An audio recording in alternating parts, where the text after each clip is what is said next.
چې نشې نه را بیدار شم نو زما مخ سوځی کو زما په لاس ووالی نو مخ باندې مې ګیره نه وه. ټیک د پراتو خوشحاله شم خو په ګیره باندې دومره خفه چې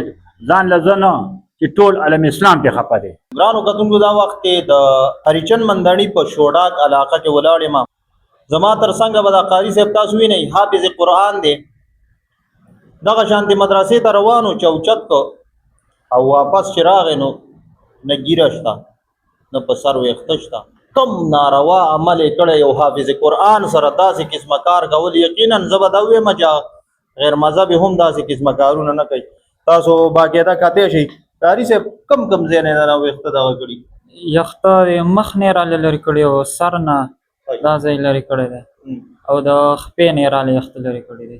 خپې نه که نه تاسو وښایې لږې دا وګورئ.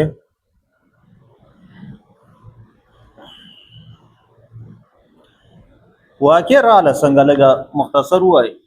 واقعه بس د جمعې په ورځ مندڼي ته ور وویستلم هغه ځای نه چینچې کې پړاو ته لاړم پړاو نه هوا د مین روډ باندې خوا واوښتلم ما باندې یو تور سالک سلی ګاډی رالی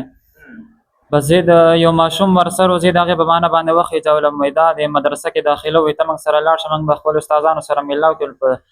په سهولت به راته دغه داخله میلاو شي. بس زه د هغې په بهانه وخېجولم زه چې څنګه ورسره وختم نو ما لې اوبه راکړې هغې کې نشه وه. بس زه چې په ځان پوهېدلم نو زه بیا یو شاړه کمره کې پروت وم تش خشاوي او کابل مابل و هر څه پکې.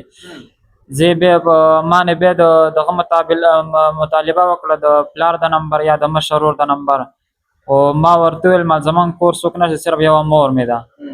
بس ما لې بیا والې راله راکړل په سباله باندې بیا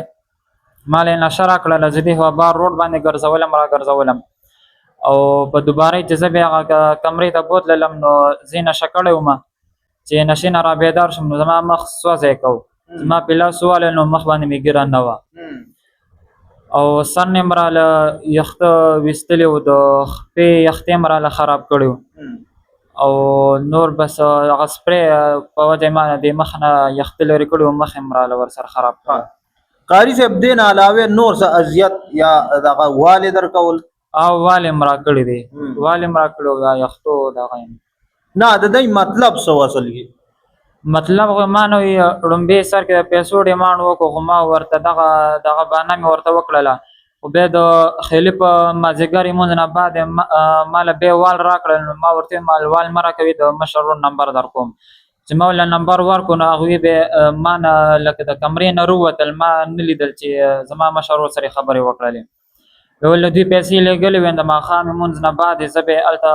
شنکر روډ باندې غورځولم غونډه شپه مې باران ته تېره کړې وه. سبا سهار چې بیا رڼۍ کې راپاڅېم زه لا په ځان نه پوهېدم مې ځای پهچان کولی شو بس بیا په تپوس اخوا زما د ترو کور هلته مې هغه معلوم کل ته لاړم هغه ځای نه بیا زما تره زوی زما رور ته رینګ وکړو نو زه بیا د هغه ځای نه خپلو کسانو راوستلم. حافظ قرآن دی په مخ ګیره وه په سر ویښته و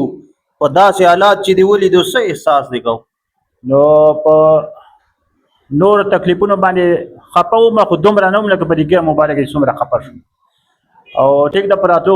خوشحاله شم خو په ګیره باندې دومره خفه چې ځان له زه نه چې ټول عالم اسلام پې خفه دی.